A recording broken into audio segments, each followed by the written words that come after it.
Amazing view of Crater Lake.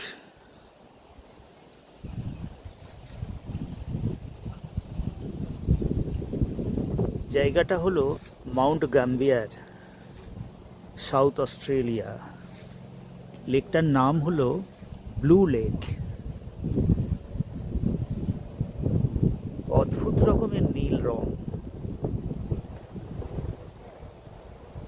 বলা হয় এটা নাকি কোবাল্টের মতো রং আছে, নীল রংটা নাকি কোবাল্টের মতন, সেই জন্য বলা হয় কোবাল্ট ব্লু লেক।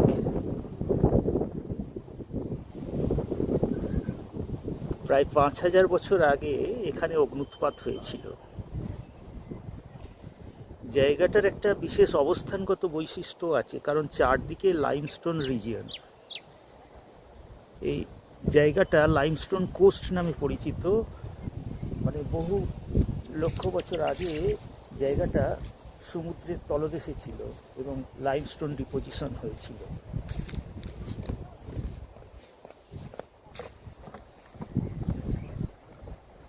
এবং সেই লাইমস্টোনের মধ্যে যে ফাটল থাকে, সেই ফাটল বরাবর যে গ্রাউন্ড ওয়াটার ম্যাগমা চেম্বারের মধ্যে ছিল, প্রবেশ করেছিল, যার ফলে বাষ্পের সৃষ্টি হয়েছিল। এবং সেই বাষ্পের ফলে, ভৌগোলিকরা এরকমই বলে থাকেন এখানকার, যে বাষ্পের চাপের ফলে এই অগ্ন্যুৎপাত হয়েছিল।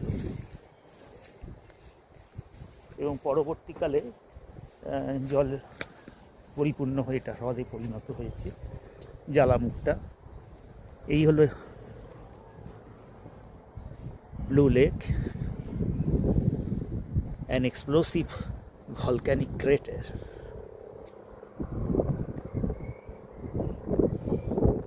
An explosive volcanic crater.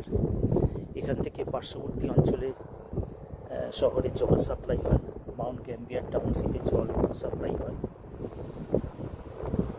কিন্তু জলের কালারটা বড় অদ্ভুত। আগ্নেয়গিরি হ্রদের বোধহয় দৃশ্য এত ভালো বোধহয় আর কোথাও নেই। দূরে দেখা যাচ্ছে অদ্ভুত রকমের একটা নীল কালার, এটাই হলো কোবাল্ট ব্লু